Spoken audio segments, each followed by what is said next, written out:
Imagine a wall that had stood unshaken for over 1,000 years. The Roman Empire, once the greatest power on earth, was now clinging to life within this single city. But on that night, the silence of 80,000 soldiers sent a shiver across the world, because standing outside those gates was a 19-year-old boy, armed with a machine that was about to turn a millennium of history into ashes. The city that could not fall. Constantinople was not just a city. It was the heart of an empire.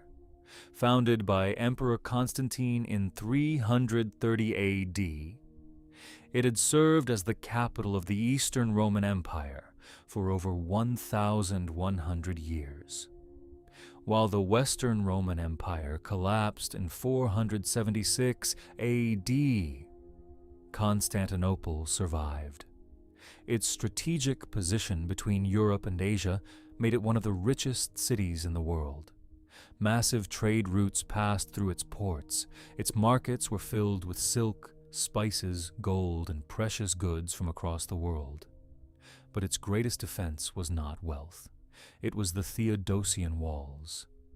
3 massive layers of stone fortifications, nearly 12 meters high, stretching for miles. For centuries, these walls had stopped every invading army.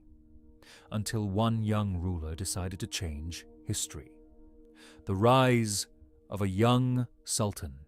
In 1451, a 19-year-old Ottoman Sultan took power. His name was Mehmed II. Most European rulers underestimated him. They believed he was young, inexperienced, and easy to manipulate. But Mehmed had a different vision. He wanted one thing: Constantinople. For centuries, the Ottomans had tried to capture the city, and every time, the walls had defeated them. But Mehmed believed he had the solution, a weapon that would change warfare forever. The weapon that changed everything. Mehmed hired a Hungarian engineer named Orban. Orban promised something revolutionary. A cannon so powerful it could break the walls of Constantinople. For months, massive bronze cannons were built. Some were over 8 meters long. The largest cannon fired stone balls weighing over 600 kilograms.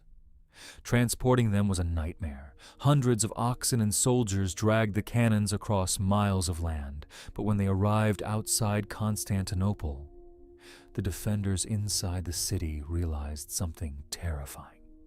This siege would be different. The siege begins April 6th, 1453. The Ottoman army surrounded Constantinople. Inside the city were only about 7,000 defenders. Outside were nearly 80,000 Ottoman soldiers. The odds were overwhelming, but the defenders believed in their walls. For weeks, the Ottoman cannons fired relentlessly. Boom, boom, boom.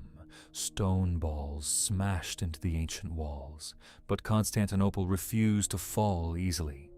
Each night, defenders repaired the damage, filling cracks, rebuilding sections, holding the line.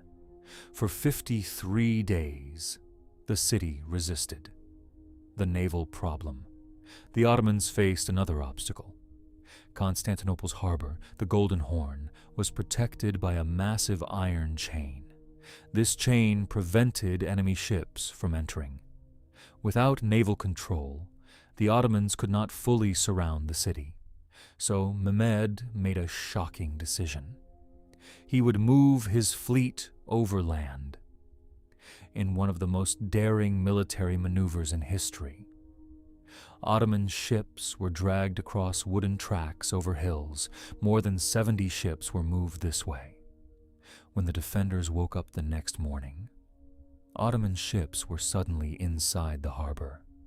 The city was now surrounded. The final days. By late May, the situation inside Constantinople was desperate Food was running low, the walls were severely damaged, and the Ottoman army prepared for one final assault. On May 28th, Emperor Constantine XI gathered his soldiers. He gave a speech that would be remembered forever. He told them the city might fall, but they would fight until the end. That night, church bells rang across Constantinople. Citizens prayed for a miracle. But history had already decided the outcome. The final assault, May 29th, before sunrise. The Ottoman army launched its final attack. Wave after wave of soldiers rushed the walls. Defenders fought desperately. Arrows flew, swords clashed, cannons roared. Then something happened. One small gate in the walls, called the Kirkoporta, was left open. Ottoman soldiers slipped through. Once inside the city, the defense collapsed. The emperor himself joined the battle, and according to legend, Constantine XI removed his royal armor and charged into the fighting. He was never seen again. The fall of Constantinople by midday. Ottoman flags flew above the city. After more than 1,100 years, the Roman Empire had finally ended. Constantinople became the new Ottoman capital, later renamed Istanbul. The fall of the city shocked Europe. Trade routes changed. Refugees fled west with ancient knowledge and manuscripts, and many historians believe this event helped spark the European Renaissance. The legacy. The fall of Constantinople was not just the end of an empire, it was the end of an era. A city that had stood for over a millennium fell in just 53 days. And it proved something history repeats again and again. No wall is strong enough. No empire is permanent. And sometimes, the fall of a single city can change the course of the entire world.